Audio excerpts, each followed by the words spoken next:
अमीर गरीब की बेटी की शादी समान नहीं होती। भगवान का शुक्र है कि मेरी बेटी का रिश्ता पक्का हो गया। इस दिसंबर की ठंड में हमारी बेटी की भी विदाई होगी। अब तो मैं अपनी बेटी की शादी बहुत अच्छे से करूंगा। अरे लड़के वालों को दहेज भी तो देना है। मैं सोच रही हूँ कि मैं भी कुछ दिन काम कर लूं, फिर हम दोनों पति पत्नी पैसे जोड़कर अपनी बेटी की बहुत अच्छे से शादी करेंगे। आशा और विनोद अपनी बेटी के रिश्ता पक्का होने की वजह से बहुत खुश थे। तो वहीं रात के 1 बज चुके थे और अब तक अरविंद की बेटी शीतल अभी तक घर नहीं आई थी, जिसके चलते वो और शांति अपने कमरे की खिड़की पर खड़े होकर उसका इंतजार करते हैं। देख रही हो अपनी बेटी को, रात के 1 बज गए हैं पर अब तक उसे होश नहीं आया कि घर भी आना है। शांत हो जाइए, वो देखिए आ गई हमारी बेटी। शीतल नशे में गाड़ी से उतरती है। उसके साथ उसके कुछ और दोस्त भी थे और वो भी नशे में थे, जिन्हें देख अरविंद गुस्से में कहता है, आ गई अपने आवारा दोस्तों के साथ। देखो वो सब नशे में है। तुम्हारी बेटी तो गाड़ी से खुद उतर भी नहीं पा रही है और उसके कपड़े देखो, इतनी ज्यादा ठंड है। ये नहीं कि कुछ मोटे कपड़े पहने, इसका तो फैशन ही नहीं खत्म होता। ये सब कुछ तुम्हारे प्यार का नतीजा है। सही कह रहे हैं आप। अब तो हमें इसकी शादी जल्द से जल्द करवानी होगी ताकि ये सुधर सके। अगर यही हाल रहा तो एक दिन ये हमारी बहुत बदनामी करवा देगी। एक ही जगह अरविंद और विनोद का घर था। वो दोनों ही एक दूसरे के पड़ोसी थे और दोनों ही अपनी बेटी से बहुत प्यार करते थे। इसलिए जहां विनोद अपनी बेटी के लिए एक अच्छा घर का रिश्ता देखकर रिश्ता पक्का कर देता है, तो वहीं अरविंद भी अपनी बेटी को सुधारने के लिए एक बड़े घर का रिश्ता देखकर शीतल का रिश्ता तय कर देता है। अब ऐसे ही कुछ दिन बीत जाते हैं। आशा, अगला महीना दिसंबर का है, उसी में शादी है और अब तक शादी के लिए पैसों का इंतजाम नहीं हो सका।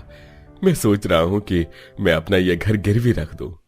नहीं पापा, मेरी शादी के लिए आप इतने पैसे खर्च मत करो। मुझे महंगी शादी नहीं चाहिए। अगर आप ये घर भी गिरवी रख दोगे तो फिर आप कहाँ रहोगे? बेटा, हम घर बेच नहीं रहे, सिर्फ गिरवी रख रहे हैं और हमें पैसे की तो जरूरत पड़ेगी ही ना। और तू चिंता मत कर, मैं और तेरे पापा काम कर रहे हैं, बहुत जल्द हम अपना घर भी छुड़ा लेंगे। माँ, अगले महीने मेरी शादी है और अब तक कोई तैयारी नहीं हुई। मैंने कहा था ना कि मुझे डेस्टिनेशन वेडिंग चाहिए। अगर मेरी डेस्टिनेशन वेडिंग होगी तो ही मैं शादी करूंगी। हाँ बेटा, हमें सब पता है, पर तू तो जानती है इस वक्त तेरे पापा अपने बिजनेस के काम से कितना बिजी हैं। बिजी है तो क्या, वो मेरी शादी पर पैसा नहीं खर्च करेंगे? और वैसे भी माँ, ठंड बढ़ने वाली है, तो मैं सोच रही हूँ कि जब मेरी हल्दी और मेहंदी की रस्म हो तो पूरा स्टेज सजा हो और सब हल्दी वाले दिन पीले और मेहंदी वाले दिन ग्रीन कलर के कपड़े पहनेंगे। और हाँ, हीटर का इंतजाम कर लेना। मैं नहीं चाहती मेरे दोस्तों को ठंड लगे। बेटा, तू अपने और अपने दोस्तों के बारे में इतना मत सोचा कर। कैसे ना सोचूं? ठंड बढ़ रही है और यहाँ हीटर में भी लग रही है। शादी तक तो और ठंड बढ़ जाएगी। अगर मेरी शादी में आने के बाद उनकी तबीयत खराब हो गई तो? और हाँ, मैं अपनी हल्दी पर फूलों की ज्वेलरी पहनूंगी। और हाँ, मेरे लिए चुन्नी भी फूलों की बनवाना, जैसे राधिका मर्चेंट की थी। वाह बेटा, हीटर लगवाना है और कपड़े तुम्हें गर्मी वाले पहनने हैं। अब ठंड नहीं लगेगी तुम्हें। इसकी शादी के पीछे मैं पानी की तरह पैसा बहा रहा हूँ, ये नजर नहीं आ रहा इसे, पर अपने दोस्तों की तबीयत की बड़ी चिंता है। पैसा होता ही है खर्च करने के लिए, और मैंने सोच लिया है कि ठंडी जगह पर ही मेरी शादी होगी और मेरे हिसाब से ही होगी। शीतल अपने माँ बाप की जरा भी परवाह नहीं करती और अपना डेस्टिनेशन वेडिंग का प्लान बताकर वहां से चली जाती है। तो अरविंद और शांति भी उसकी डेस्टिनेशन वेडिंग की तैयारियों में जुट जाते हैं और पहाड़ों में उसकी डेस्टिनेशन वेडिंग रखते हैं। वहीं पैसों की तंगी से परेशान विनोद और आशा हल्दी की रस्म की तैयारी कर रहे होते हैं। माफ करना बेटी, अपनी शादी में सारी लड़कियां हल्दी मेहंदी पर स्टेज लगाती हैं, नाच गाना करती हैं, लहंगा खरीदती हैं, पर तेरी माँ तुझे सिर्फ तेरी हल्दी के लिए ये पीली साड़ी दे सकती है। माँ, मुझे नहीं करना अपनी शादी पर फिजूल खर्च। आप इतना भी क्यों कर रही हो? क्योंकि ये सब बहुत जरूरी है। इतना बोलकर आशा खेत पर चली जाती है और वहां से कुछ हल्दी तोड़ कर लाती है और घर में ही हल्दी पीसती है। देखते ही देखते हल्दी का दिन आ जाता है और उस दिन आशा अपने हाथों से अपनी बेटी के लिए फूलों के गहने बनाती है और बड़ी ही सादगी के साथ उसकी हल्दी करती है। वो वहीं शीतल के माँ बाप शीतल के कहने पर पहाड़ों पर हल्दी के लिए डेकोरेशन वाले को बुलाकर डेकोरेशन करवाते हैं। देख ले बेटा, जैसा तूने कहा था बिल्कुल वैसे ही तेरी डेस्टिनेशन वेडिंग को ध्यान में रखते हुए मैंने पहाड़ों पर तेरी शादी अरेंज की है। देख, हल्दी का फंक्शन की डेकोरेशन हो गई है, कुछ देर बाद लड़के वाले भी आ जाएंगे, फिर तुम दोनों की हल्दी की रस्म एक साथ होगी। बेटा पहाड़ी इलाका है, ठंड ज्यादा है तो एंजॉयमेंट के साथ ठंड को भी देखना। पापा, लड़कियों को ठंड नहीं लगती। इतना बोलकर शीतल पहाड़ों पर अपने दोस्तों के साथ अपनी हल्दी मेहंदी की रस्म को एंजॉय करती है। सच में यार, तूने तो अपना पूरा लुक राधिका मर्चेंट जैसा ले रखा है, इसमें तो बहुत पैसे खर्च हुए होंगे। मैं अपने माँ बाप की इकलौती बेटी हूँ, मेरे माँ बाप क्या मेरे लिए इतना भी नहीं कर सकते, और वैसे भी हमारे पास पैसे की कमी नहीं है जो हम गरीबों की तरह मेहंदी या हल्दी की रस्म करें। जहां ज्यादा पैसे खर्च करके शीतल पहाड़ों में अपनी हल्दी की रस्म करती है, तो वहीं गरीब निशा अपनी गरीब सहेलियों के साथ अपने घर में ही अपनी मेहंदी की रस्म को पूरी करती है। सुनिए जी, जल्दी से हलवाई वाले को बुला लीजिए और गली में ही टेंट लगवा लीजिए। वैसे अब तक टेंट वाले को तो आ जाना चाहिए था। अरे आशा, वो कह रहा था कि जब तक मैं उसे पूरे पैसे नहीं दूंगा वो आएगा नहीं। क्या? पर उसने तो कहा था कि वो शादी के बाद भी पैसे ले लेगा। ये टेंट वाला और हलवाई वाला हमारे साथ ऐसे नहीं कर सकता। माँ पापा रहने दो, मुझे टेंट नहीं लगवाना। आप क्यों इतना पैसा खर्चा करवा रही हो? हम अपने घर के बाहर छोटा सा मंडप लगवा लेंगे, हमें शादी ही तो करनी है, इतना दिखावा करने की क्या जरूरत है? बेटा, तू इतनी चिंता क्यों करती है? तेरा बाप है तो तू चिंता मत कर, पैसे का भी मैं इंतजाम कर दूंगा। और ठंड देख रही है कितनी ज्यादा है। दिसंबर के महीने में शादी करना बेवकूफी थी मेरी। अब घर में मेहमान आएंगे तो क्या वो कांपते रहेंगे? उनके बैठने सोने का भी तो इंतजाम करना है। अच्छा आशा, मैं सोच रहा हूँ कि लड़के वालों से बात कर लूं, क्या पता वो हमारी परेशानी समझ जाए। पैसे न होने की वजह से विनोद दहेज के पैसे टेंट वाले और हलवाई वाले को दे देता है और शीतल पहाड़ों पर शादी वाला टेंट लगा देख अपने माता पिता से कहती है, माँ पापा, निशा का फोन आया था, बता रही थी कि गली में उसकी शादी हो रही है टेंट लगाकर। पर आप लोगों ने निशा के माता पिता की तरह मामूली टेंट लगवाकर मेरी शादी करने का तो नहीं सोच लिया ना? ऐसा मत करना। और हाँ, मेरे दोस्त कोई ऐसे वैसे नहीं है, उनका खास ख्याल रखना है, क्योंकि ठंड ज्यादा है तो मैं नहीं चाहती कि उनकी हेल्थ के साथ मैं कोई रिस्क भी लूं। तुझे अपने बाप की इज्जत और पैसों की जरा भी परवाह नहीं है। अपने दोस्त यार की चिंता करना छोड़ और अपने ससुराल वालों के बारे में सोच। ससुराल में जाकर ऐसी हरकतें मत दिखाना। माँ पापा को तो हमेशा ही मुझसे मुंह बना रहता है। आप मुझे ये बताओ, आपने कहाँ पर शादी का इंतजाम किया है? यहाँ पर ओपन गार्डन व्यू है ना? और हाँ, कैमरे वाले को बोल दिया है ना कि वो ड्रोन कैमरा लेकर आए, मस्त पहाड़ों में मेरी शादी कैप्चर हो और मेरी बहुत सारी स्लो मो वीडियो भी बनाए। और मेरी एंट्री का क्या? मैंने मिरर एंट्री मांगी थी। अरे देख रही हो शांति, तुम्हारी बेटी ने कसम खा ली है मुझे कंगाल करके ही छोड़ेगी। इससे कहो इसके हिसाब से ही हो रही है इसकी शादी। अब जल्दी से तैयार हो जाए और स्वेटर भी पहन लो। हमने जहां पर वेडिंग प्लान किया है वहां पर बर्फ गिर रही है और अभी निकलना है ताकि टाइम पर पहुंच सके। यहां से होटल से थोड़ा दूर है। इतना बोलकर पूरा परिवार अपना सामान पैक कर लेता है और कुछ ही देर में वो लोग अपनी गाड़ी से अपने डेस्टिनेशन पर पहुंच जाते हैं। तो वहीं दूसरी ओर मोहल्ले में ही निशा की शादी की तैयारी होती है। देखते ही देखते गली में ही लगे टेंट और मंडप में निशा हंसते हंसते शादी करके अपने ससुराल जाती है। तो वहीं दूसरी ओर शीतल की डेस्टिनेशन वेडिंग होती है, जहां वो अपने पति के साथ बहुत सारे फोटोशूट करवाती है।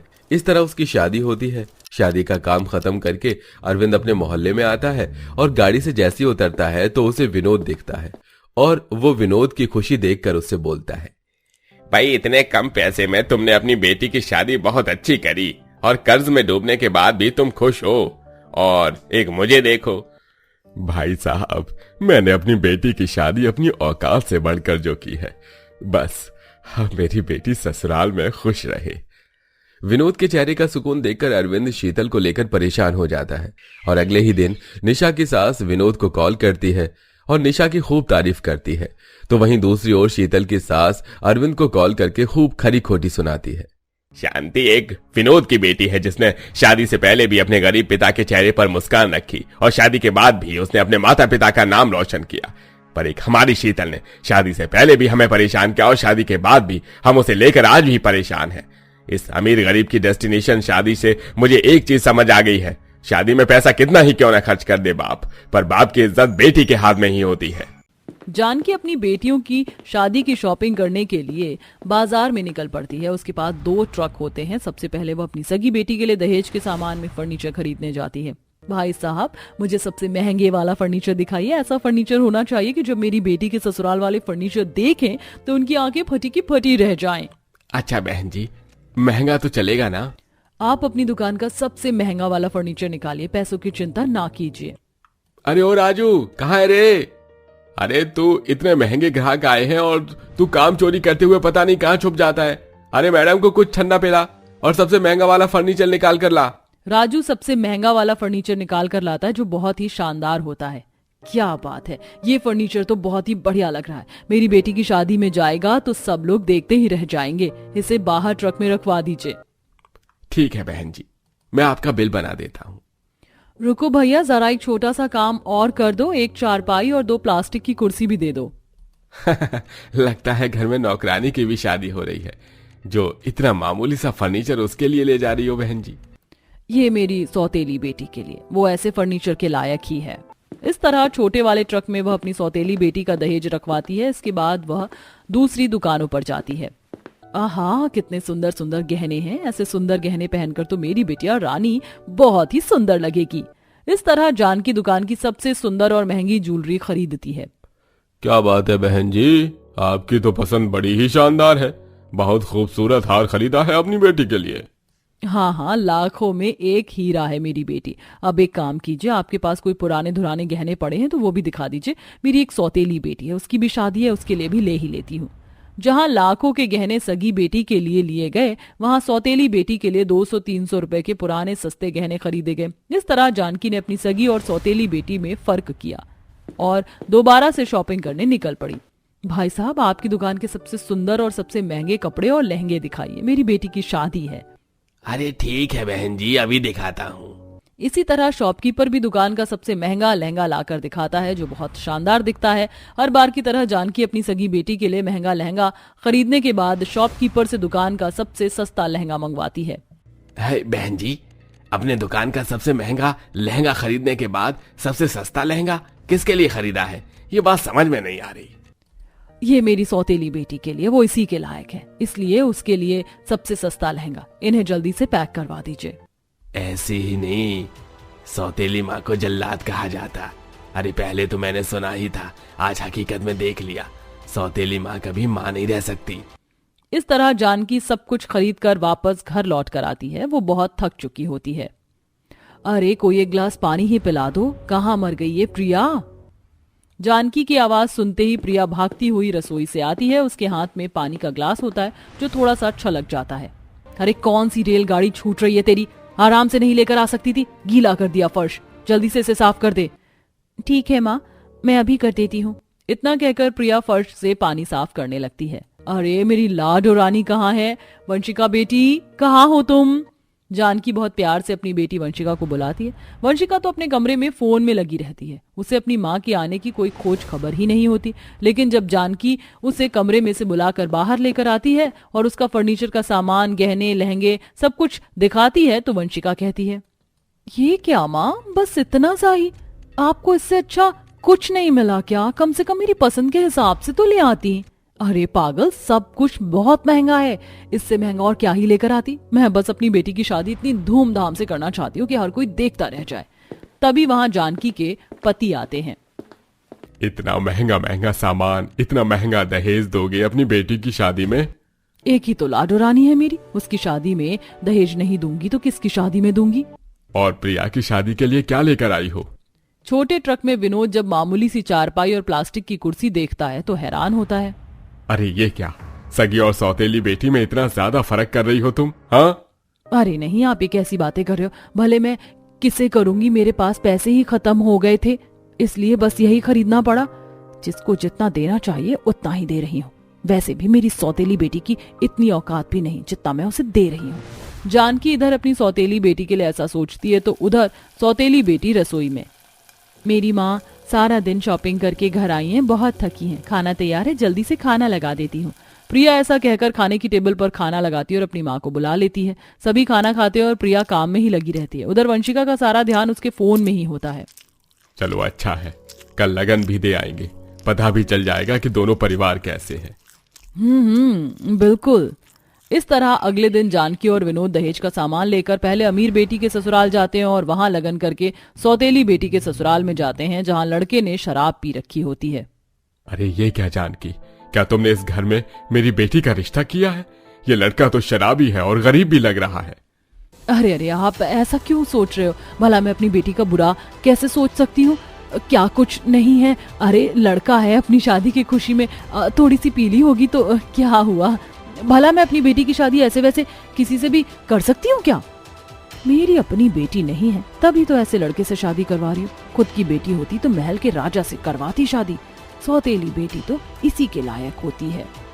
इस तरह जानकी विनोद को समझा बुझाकर वापस घर ले आती है। विनोद थोड़ा संकोच में होता है लेकिन कुछ कह नहीं पाता। इसी के चलते शादी से पहले जानकी अपनी सगी बेटी वंशिका का बहुत ख्याल रखती है, उसके खाने पीने से लेकर हर एक चीज का। अरे वंशिका बेटी, जब देखो फोन में लगी रहती हो और मुस्कुराती रहती है। देख, तेरी माँ ने तेरे लिए गोंद के लड्डू बनाए हैं, आजा खा ले। नहीं माँ, मुझे नहीं खाने।